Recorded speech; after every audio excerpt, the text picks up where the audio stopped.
Hola, bienvenido. Soy Adriana Marín, vicepresidente de American Society. Qué gusto que nos acompañes nuevamente.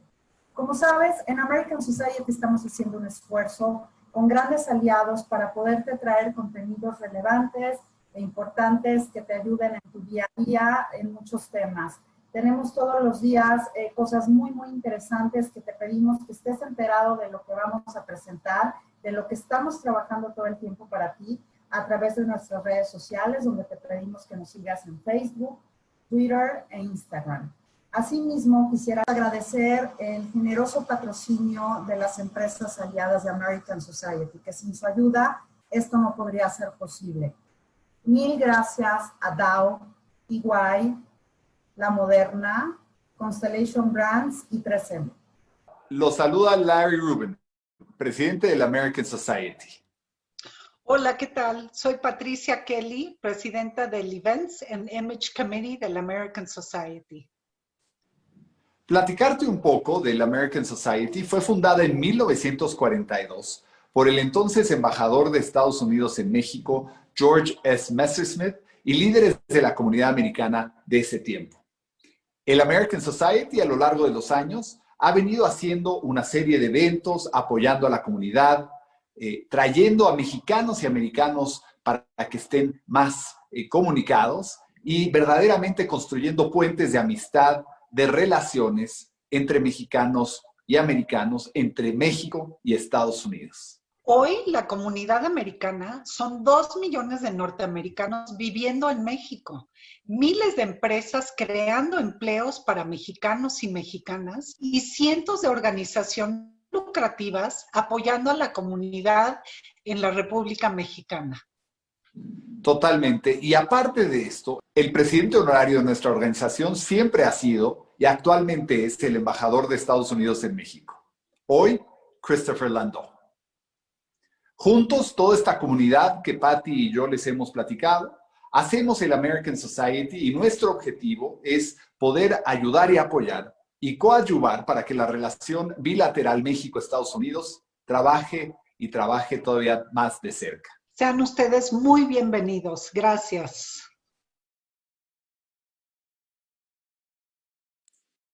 Hola, muy buenos días a todos.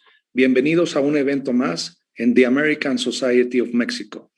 Este día, un día muy especial para nosotros por el invitado tan especial que tenemos y que compartirá los micrófonos y una gran presentación con nuestro presidente Larry Rubin, a quien dejo la palabra y le doy la más cordial bienvenida. Gracias, Larry. Muchísimas gracias, Agustín. Y bueno, primero que nada, agradecerle al doctor Julio Alfonso Santaella, el que nos acompañe el día de hoy.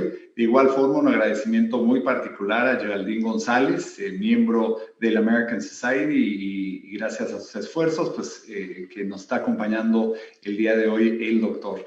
Para platicarles un poco del doctor, que actualmente es el presidente del INEGI, del Instituto Nacional de Estadística y Geografía, tiene una carrera impresionante. Aparte de estudiar su maestría y su doctorado en una maravillosa escuela y universidad norteamericana, les platico un poco del doctor. Julio Alfonso Santaella Castel es licenciado en Economía por el Instituto Tecnológico Autónomo de México, el ITAM, así como maestro y doctor en Economía por la Universidad de California en Los Ángeles, el UCLA.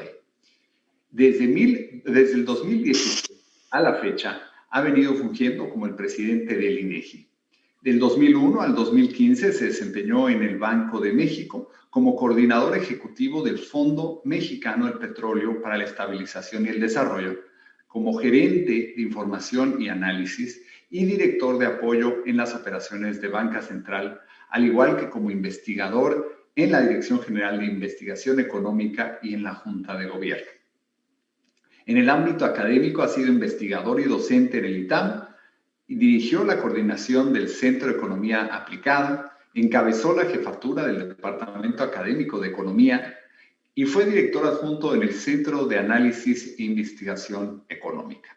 Durante el periodo del 1992 a 1997 fue economista del Departamento de Investigación y Departamento Europeo 1 del Fondo Monetario Internacional. De 1984 a 1987 fue jefe del Departamento de Política Macroeconómica de la Dirección General de Planeación Hacendaria de la Secretaría de Hacienda y Crédito Público, hoy llamado el SAT. Y bueno, pues con eso agradecerle a mi buen amigo Julio el que nos acompañe el día de hoy. Y Julio, pues bienvenido y muchas gracias. Muchas gracias por esa introducción, Larry. La verdad que es un gusto estar en este evento de la American Society. Como ya mencionaste, pues tengo vínculos muy fuertes con los Estados Unidos de América. De hecho, mis dos hijos nacieron en Estados Unidos, habiendo pasado 10 años de mi vida en los Estados Unidos, por lo que soy un creyente en que tenemos que tener relaciones pues muy poderosas de amistad y de trabajo entre los Estados Unidos y México, pues porque somos vecinos, somos socios comerciales, somos amigos y cada vez más también nos convertimos en familia, ¿no? Entonces, pues me da mucho gusto platicar con ustedes. Voy a iniciar compartiendo mi pantalla.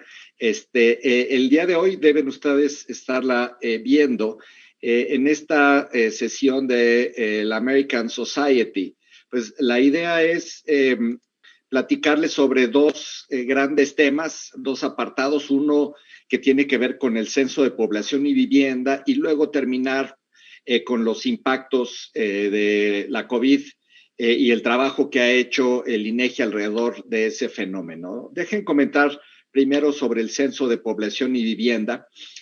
Conviene recordar primero que el objetivo de un censo de población y vivienda es contar estos dos objetos de estudio, contar personas y contar viviendas, hacer una muy breve caracterización de las personas y las viviendas y mostrar en el espacio su distribución territorial, es decir, dónde están las personas y dónde están las viviendas que estamos contando. El censo de población tiene un grado de detalle, de granularidad que no se puede encontrar en muchos otros programas de información. El censo de población y vivienda se levantó a través de una entrevista cara a cara con un informante adecuado, una entrevista que se lleva a cabo fundamentalmente en la vivienda. El informante adecuado es una persona de 18 años o más que es capaz de responder todas las preguntas por todas las personas que viven en esta vivienda. Típicamente es la jefa o el jefe del hogar o su cónyuge. Tenemos cuestionarios que están digitales, pero también tenemos impresos. Y algo muy importante es que el censo de población y vivienda está centrado alrededor de las viviendas habitadas. Y por lo tanto tenemos que cerciorarnos varias veces que las viviendas que visitamos están verdaderamente habitadas de manera permanente y por lo tanto hacemos varias visitas para que estas viviendas estén debidamente catalogadas como habitadas o deshabitadas. El periodo de levantamiento fue del 2 de marzo al 27 del 2020, hace ya un año, y esto es muy importante porque fue justo antes de que comenzara la fase 3 o la emergencia sanitaria en México. Eso se declaró el 31 de marzo del 2020 y a partir del 1 de abril es cuando tenemos una suspensión de las actividades económicas no esenciales y una prohibición para poder llevar a cabo entrevistas cara a cara que hubiera afectado esta etapa de enumeración que le llamamos del censo de población y vivienda. No quiere decir que no haya habido contratiempos, porque durante la última semana del censo sí tuvimos una serie de dificultades. Estábamos en la Jornada Nacional de la Sana Distancia y comenzaba a haber ya cierta aprehensión por qué es lo que iba a ocurrir con la pandemia en nuestro país, ¿no? Lo importante es que pudimos concluir esta etapa del censo de población y vivienda y otras etapas posteriores que son de enumeración, de codificación, de verificación en campo se tuvieron que posponer y de hecho tuvimos que retrasar la publicación de los resultados de la fecha original del 4 de noviembre hasta el 25 de enero de este año para los resultados básicos, ¿no? Algunas características novedosas de este censo 2020 es que estamos indagando sobre nuevos equipos y bienes que están disponibles en las viviendas, principalmente las tecnologías de información y comunicación. Preguntamos sobre el municipio de residencia en el 2015 para poder identificar de mejor manera los flujos migratorios internos. Este es el primer censo de población y vivienda que hacemos una pregunta sobre el tema de afrodescendencia en México, que es algo que ha cobrado mayor importancia en nuestro país. Tenemos una indagación adicional para corroborar la participación en la actividad económica o en la fuerza laboral, y también adoptamos una nueva batería de preguntas para poder conocer el grado de dificultad que tienen las personas para hacer una serie de actividades cotidianas y de esa manera tener un mejor conteo de las personas con discapacidad y su caracterización. En cuestiones tecnológicas, este es un censo de población y vivienda que dio un salto digital. Es el primero que se está levantando con un dispositivo de cómputo móvil, porque todavía el censo de población y vivienda 2010 se levantó con papel y lápiz. Esto tiene muchas ventajas. No solamente al gobierno de México le ahorramos mucho dinero porque es más económico levantarlo de esta manera, sino además el censo tiene mayor calidad. Tiene calidad porque el cuestionario censal está programado al interior del dispositivo, por lo tanto la secuencia que deben seguir los entrevistadores está predefinida. Además, tenemos validaciones iniciales en el cuestionario. No se puede pasar a la siguiente pregunta si el dispositivo detecta que hay alguna inconsistencia en algunas de las respuestas. También la información está en una forma más segura, encriptada desde el origen. Y por supuesto, el hecho de tener un dispositivo con funcionalidad de geolocalización, pues permite tener un conocimiento de dónde están estos dispositivos prácticamente en tiempo real. Por lo tanto, podemos seguir el avance del operativo y cómo vamos incrementando la cobertura espacial en el censo de población y vivienda. Por supuesto, al final de cuentas vamos a poder georreferenciar cada una de las viviendas censadas en nuestro país. En cuanto a los resultados, lo deben haber escuchado. En marzo del 2020, el Censo de Población y Vivienda identificó a 126.014.024 personas que vivían en México. Eso es un incremento de 13.7 millones más que en el censo del 2010, lo cual se traduce en una tasa de crecimiento demográfico del 1.2% promedio anual en la década. Recordemos que esta tasa de crecimiento demográfico era más de 3 puntos porcentuales en la década de los años 60 y por lo tanto pues tenemos ya un descenso muy marcado en la tasa de crecimiento demográfico de nuestro país. En cuanto a la estructura de la población, encontramos que el 49% de la población es masculina y el 51% de la población es femenina. Eso significa que en México hay 3 millones de mujeres más que de hombres. En esta lámina también les estoy enseñando la estructura por grupos de edad. Los más jóvenes están en la parte inferior de la gráfica y los más viejos están en la parte superior. Lo que pueden ver ustedes es que esta llamada pirámide de población se está haciendo cada vez con una base más estrecha, lo cual está significando que cada vez proporcionalmente hay menos personas jóvenes en México y personas proporcionalmente de mayor edad.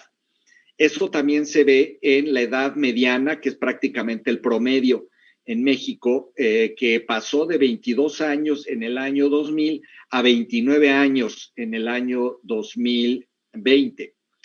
El hecho de que la población en México esté envejeciendo tiene muchas consecuencias. Tiene consecuencias en materia de política de educación, en materia de política de salud, pero también tiene consecuencias en materia de inmigración, como vamos a ver a continuación. En cuanto a la distribución de la población por entidad federativa en nuestro país, sigue siendo el caso que el Estado de México es la entidad más poblada de México con casi 17 millones de habitantes, seguida por la Ciudad de México con 9.2 millones de habitantes y después Jalisco y Veracruz con más de 8 millones cada uno, Guanajuato y Puebla más de 6 millones cada uno y Nuevo León y Chiapas con más de 5 millones cada uno. En el otro extremo de la parte superior tenemos a las entidades que tienen menor población. Hay algunas que tienen menos de 1 millón de habitantes, como son Campeche, Baja California Sur y el estado de Colima. En la parte inferior de la lámina les estoy mostrando el crecimiento demográfico, pero ahora por entidad federativa. Mientras que a nivel nacional ya les decía yo que esta tasa en una década es del 1.2%. Tenemos entidades que crecen mucho más rápido que esa tasa.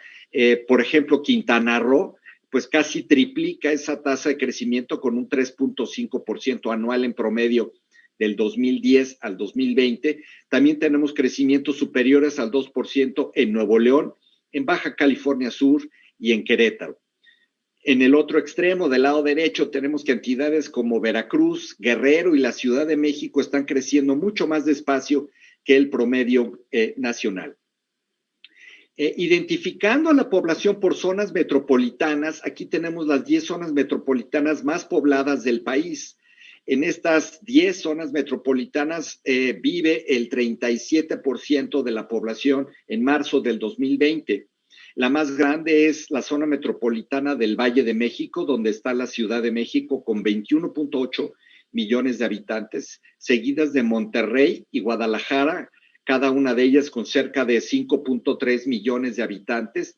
En cuarto lugar, Puebla, con 3.2 millones de habitantes, y luego Toluca, con 2.3 millones de habitantes.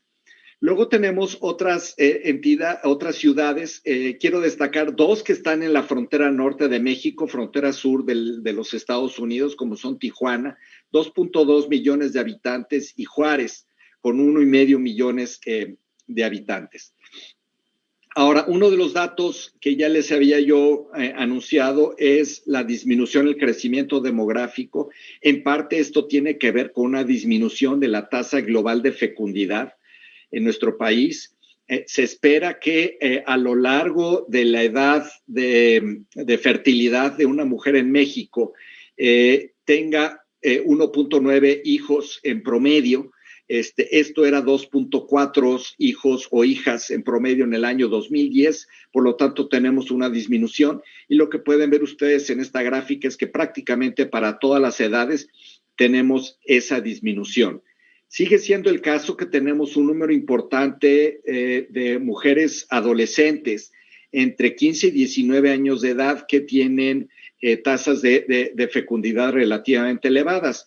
Para el año 2019, por cada 1,000 mujeres entre 15 y 19 años de edad tenemos 43 hijos o hijas nacidos en esa edad, ¿no?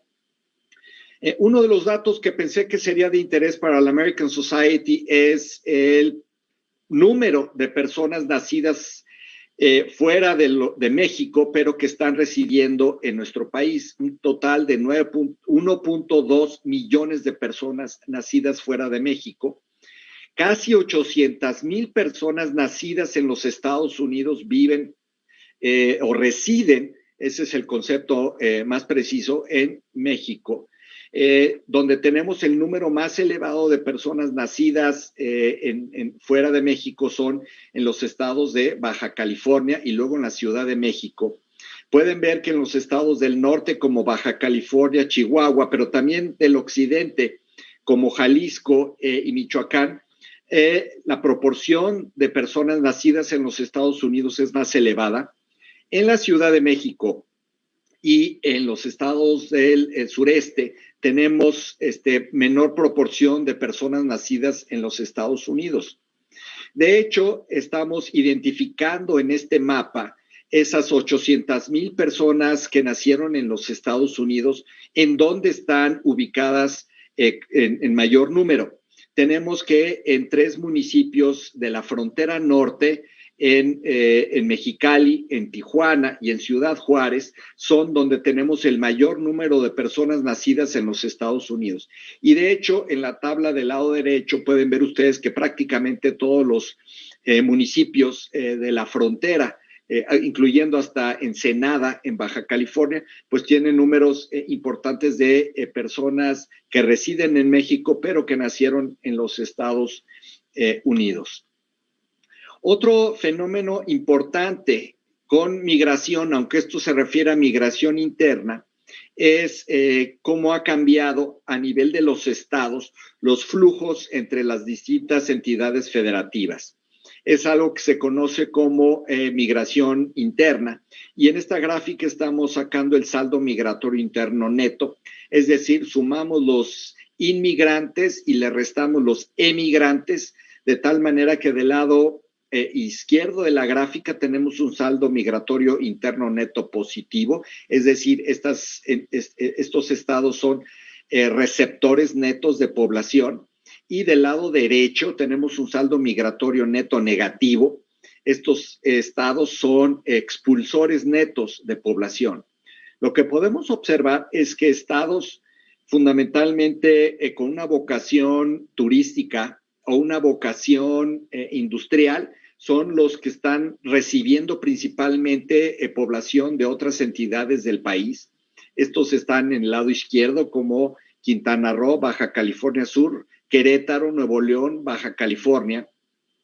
Y del lado derecho tenemos que entidades del sureste del país, como son Guerrero, Oaxaca, Chiapas, Veracruz, Campeche, son entidades que son expulsoras de población, y también la Ciudad de México figura allí, aunque son por causas muy distintas.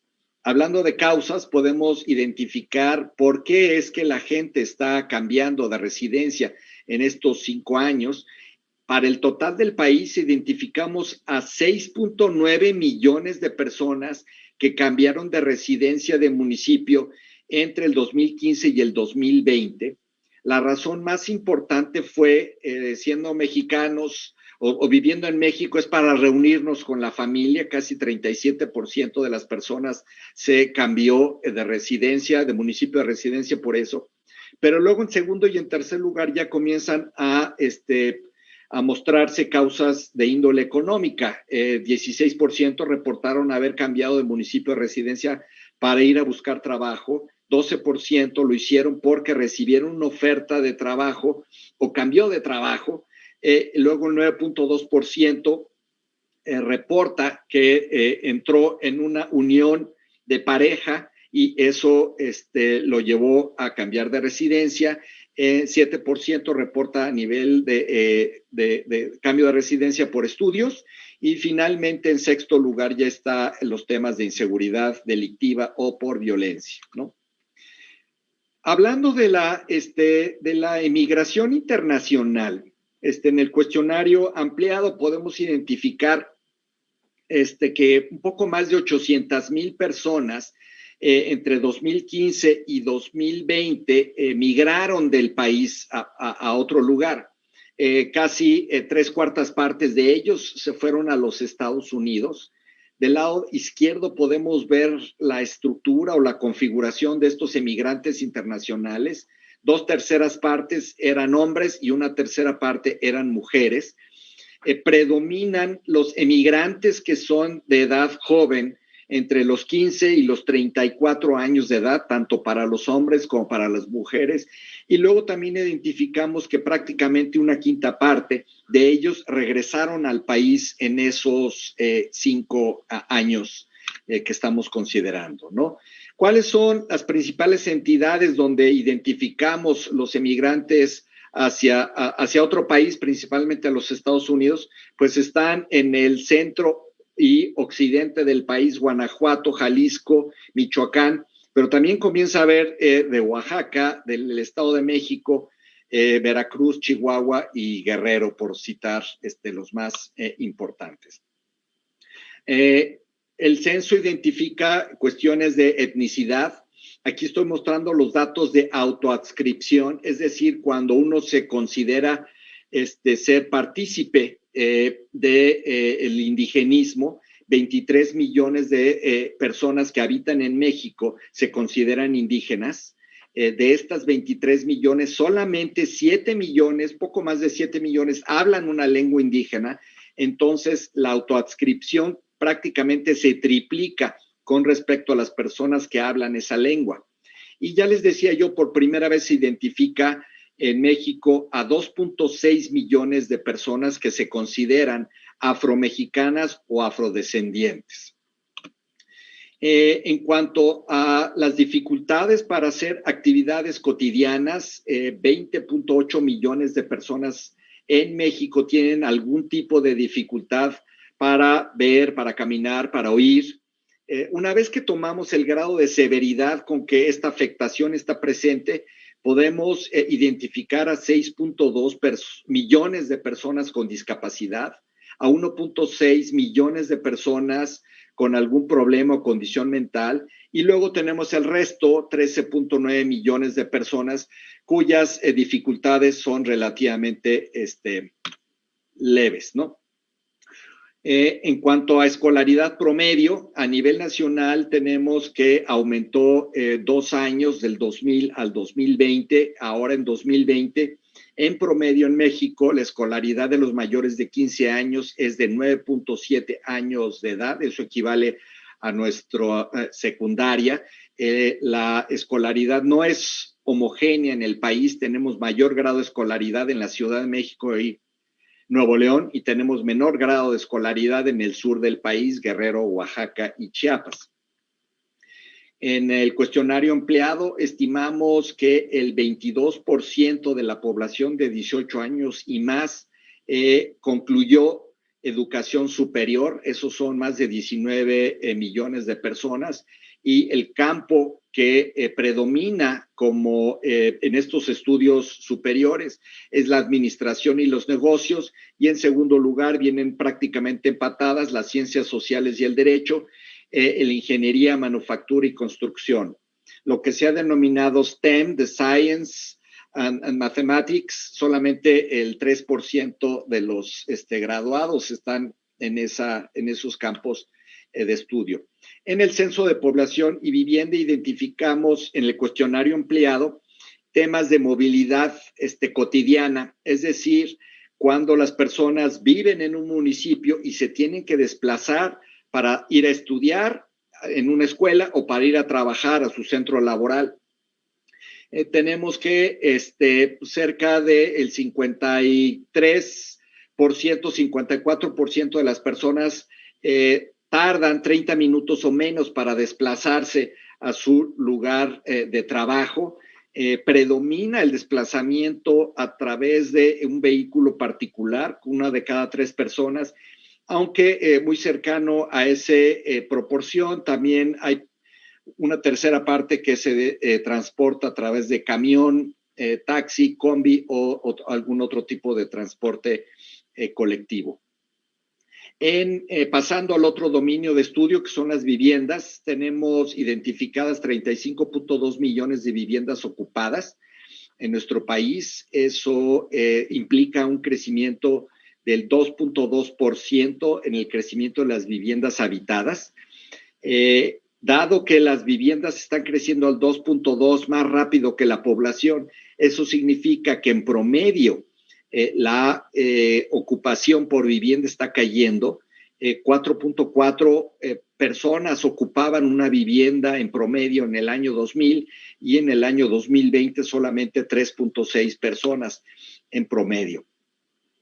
¿Cómo se están configurando los hogares censales? Tenemos 35.2 millones de hogares censales, casi uno por vivienda. Sigue siendo el caso que predomina la familia nuclear. 6 de cada 10 hogares censales son de esta manera. 1 de cada 4 son las familias ampliadas, donde además de papá, mamá e hijos, pues hay algún otro miembro de la familia. Pero llama la atención que tenemos un crecimiento de la familia, de los hogares que son no familiares y que son unipersonales, ¿no? Es decir, una sola miembro de ese hogar, ¿no? Que ahora ya alcanzan el 12.4%. ¿Qué tipo de tecnología disponen los hogares o las viviendas, más bien en México? 52% de ellos disponen de internet, 47% disponen de horno de microondas. Me llama la atención que 43% disponen de servicio de televisión de paga y 19% disponen de servicio de streaming, es decir, la adquisición de contenidos audiovisuales de paga por medio de internet.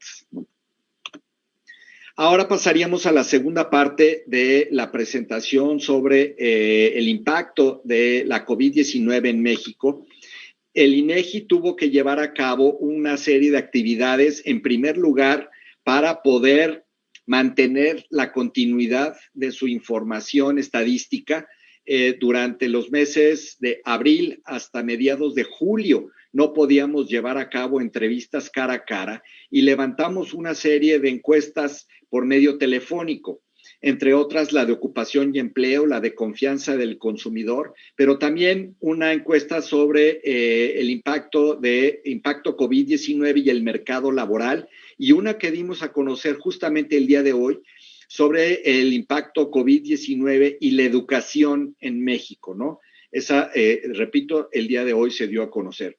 Además, también vimos el lado económico en una encuesta COVID sobre las empresas y además de otra serie de estudios. Ayer, por ejemplo, dimos a conocer una serie de resultados adicionales sobre demografía de los negocios, donde encontramos que de mayo de 2019 a septiembre de 2020, estimamos que cerca de 1 millón de pequeños establecimientos, MIPYMES, es decir, micro, pequeños y medianos establecimientos, desaparecieron en México y se crearon alrededor de 400,000, con una pérdida neta de 600,000 unidades económicas, ¿no? Además de trabajos adicionales para aproximar el tema de la mortalidad que ha habido, con una encuesta de agencias funerarias, una recopilación de información en los cementerios de zonas metropolitanas y una participación en un grupo de trabajo sobre el exceso de mortalidad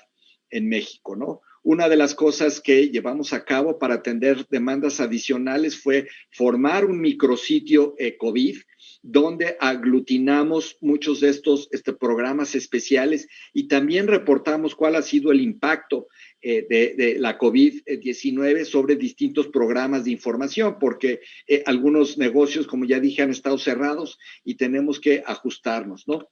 Quizá una de las cosas más importantes es este visualizador analítico.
Bueno, voy a cortar el video allí, pero ustedes pueden hacer cruces de información con los datos de lo que está ocurriendo con la pandemia de la COVID-19 en México y los datos socioeconómicos y incluso de salud que tiene el INEGI, ¿no?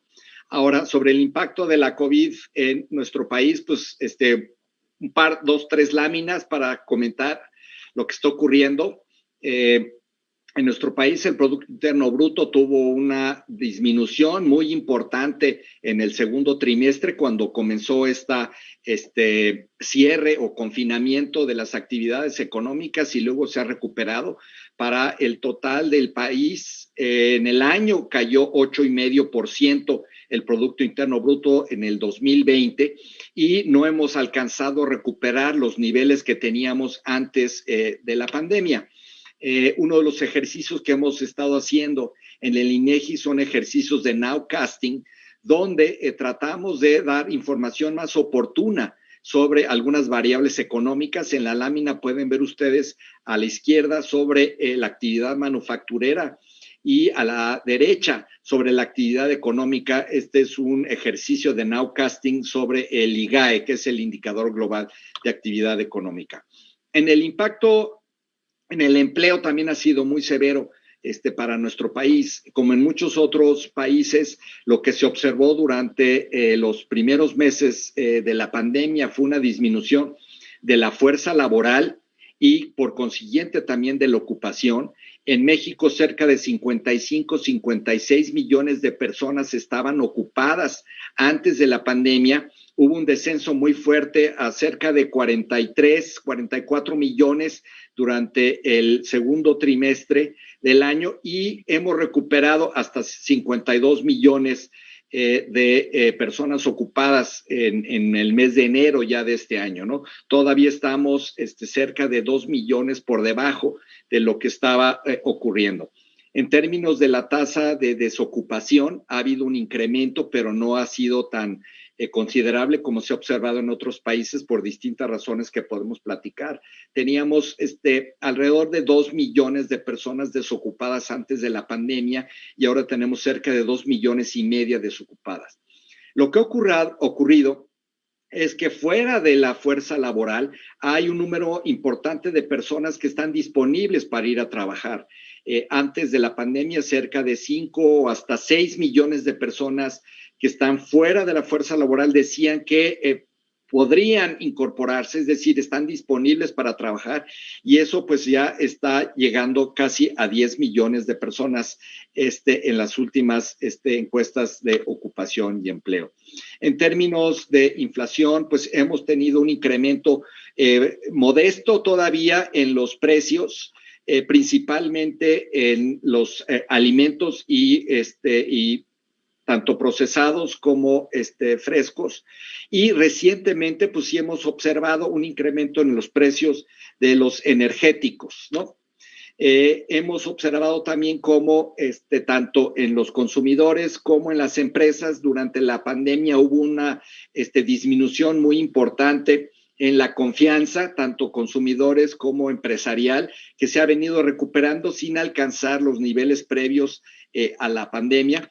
Y luego también tuvimos, dado que todo mundo o muchas personas estuvieron guardadas en sus viviendas, una disminución en la percepción de la inseguridad pública que había en el ámbito urbano en nuestro país, ¿no? Esto, conforme a final del año se restableció un poco la movilidad, pues regresó a niveles previos de lo que habíamos observado, todavía por debajo de lo que estábamos viendo, ¿no?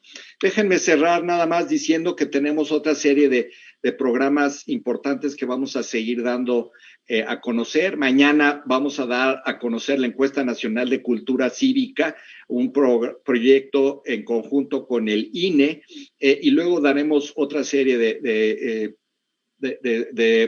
programas, de encuestas muy interesantes que pueden ver ustedes. Voy a cerrar nada más diciendo que estamos a disposición de todos los usuarios en México y en el extranjero y estamos muy contentos de platicar con la American Society sobre estos temas de materia estadística. Muchas gracias, Larry. Gracias, Geraldine y Agustín.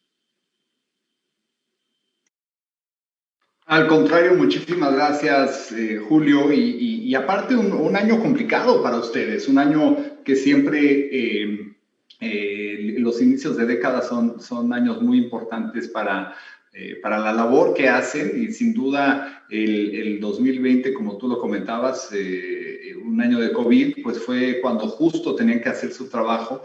Y una consulta yéndonos más de a campo que me hace uno de nuestros miembros, me pregunta, ¿cuál es el horizonte para el desarrollo del campo y población rural en México? ¿Continuará el ritmo de migración a los grandes centros urbanos? ¿Y qué oportunidad brindan las ciudades de tamaño medio para absorber este tipo de migraciones? Son buenísimas preguntas, Larry. Fíjate que no lo mostré aquí solamente les di la puntita del iceberg del Censo de Población y Vivienda, pero lo que estamos observando es que continúa el proceso de urbanización de México. Es decir, cada vez menos porcentaje de las personas en México viven en pequeñas localidades y están viviendo cada vez más en centros urbanos más grandes, ¿no? Sin embargo, todavía tenemos más de 184,000 pequeñas localidades, llamémoslas así, o pueblitos, que tienen 2,500 o menos habitantes y que típicamente están distribuidos en zonas remotas con pocas vías de comunicación y otra serie de dificultades. Ahora, parte de esta población proporcionalmente se está dando en las zonas metropolitanas de mayor volumen. Di los datos de las 10 zonas metropolitanas de mayor población, pero ahora ya en México ya tenemos 17 zonas metropolitanas que tienen más de 1 millón de habitantes, ¿no? Además de esas 10, pues ya tenemos Aguascalientes, San Luis Potosí, Mérida, Culiacán, Cuernavaca, de tal manera que estas ciudades pues están sufriendo también la llegada de mayor número de personas, un crecimiento orgánico y una serie de migrantes, y pues tienen que satisfacer las necesidades de esta población. Respecto a las capacidades que tengan, pues esto varía muchísimo de cada ciudad. Hay algunas ciudades mejor equipadas para poder recibir estos flujos y hay otras que están en situaciones mucho más difíciles, ¿no? Y adicionalmente, hablando de diferentes poblaciones, Julio, ¿qué me dices? Y a lo mejor pues no es una parte de la gran labor que hacen, pero sé que lo tienen, que lo tienen bien identificado. ¿Qué nos platicas sobre cómo se distribuye la población extranjera, la población de origen extranjero en México?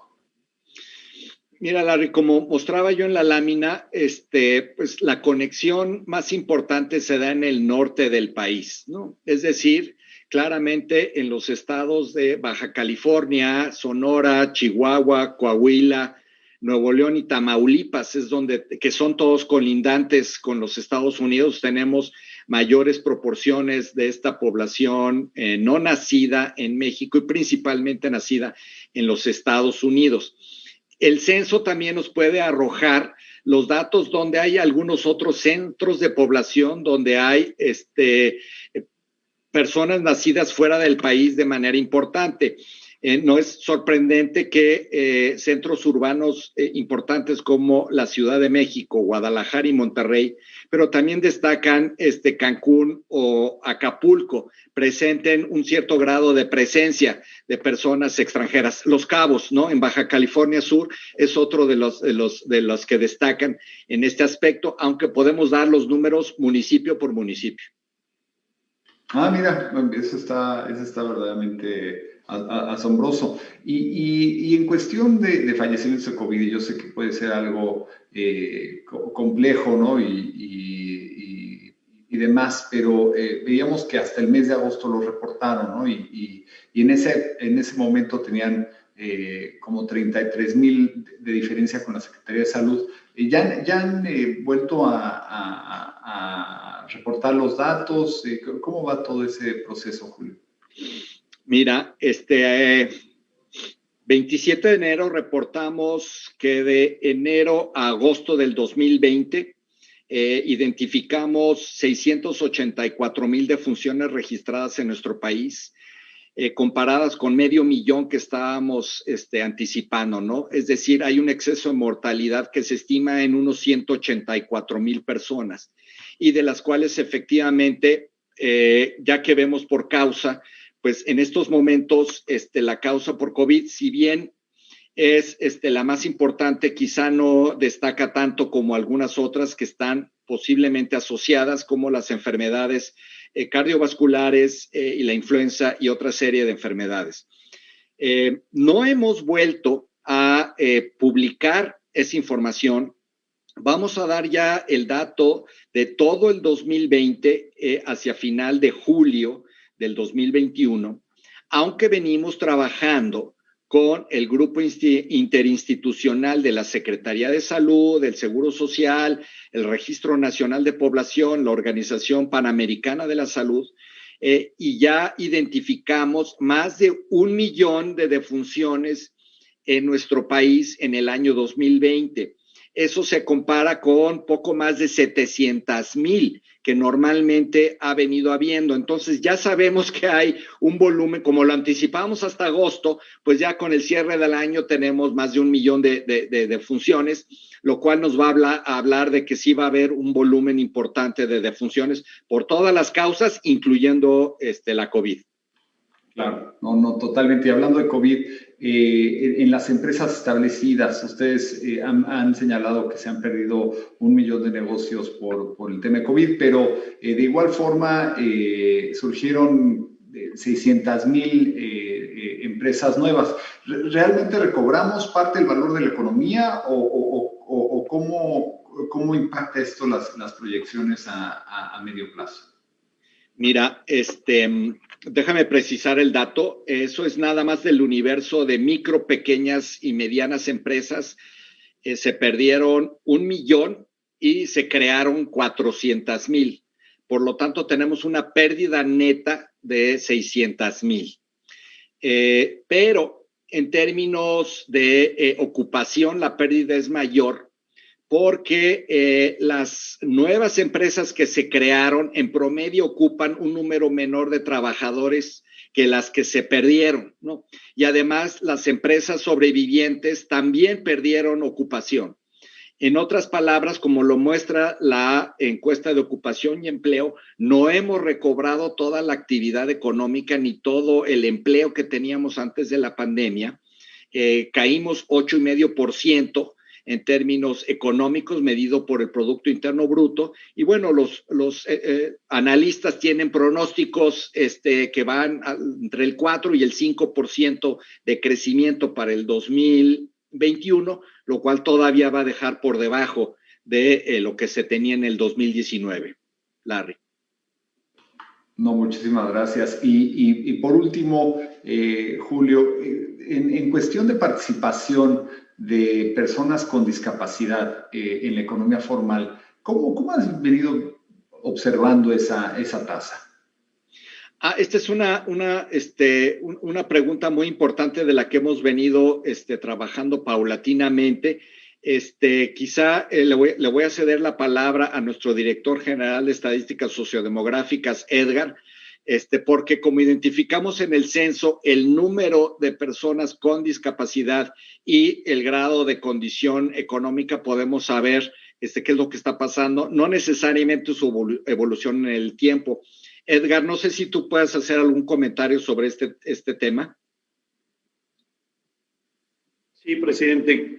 Efectivamente, el censo 2020 trae una mejoría, sobre todo para la identificación de la población con discapacidad conforme a los criterios del Grupo de Washington, dado que las anteriores metodologías había una subdeclaración. Inclusive, si ustedes observan el censo de 2010, entre el cuestionario empleado y el cuestionario básico había diferencias significativas. A partir de esta nueva metodología nos permite ya identificar con mayor precisión la población con discapacidad y sin duda es posible identificar los subgrupos que estén laborando. Lo que sí es que hay un tabulado que tenemos muy interesante respecto a en la encuesta nacional de ingreso y gasto de los hogares, que nos permite ver el impacto que está teniendo, hablando de eso, en sus ingresos. Particularmente, por ejemplo, tenemos perfectamente identificado que una persona, en lo general, el ingreso promedio es de 18,000 pesos trimestrales. Sin embargo, cuando una persona tiene discapacidad, ese ingreso se disminuye a 11,438 para una discapacidad general, pero si además esta es, por ejemplo, ya específica de oír, cae a 10,900, para hablar a 7,400, o el extremo más bajo, que es por atención o dificultades de aprendizaje, es decir, una cuestión mental, este ingreso trimestral se disminuye a 6,200 pesos. Es decir, en el censo ustedes podrán ver tanto el monto de las personas que están trabajando, en qué están trabajando, qué nivel educativo tienen, y cómo a su vez en instrumentos como la Encuesta Nacional de Ingresos y Gastos de los Hogares podrán saber inclusive cuánto ganan y cuáles son las brechas de dicha población. Entonces, eso es lo que les permitirá tener un claro entendimiento. Ahorita, respecto a evolución, por esta nueva adaptación efectivamente del censo,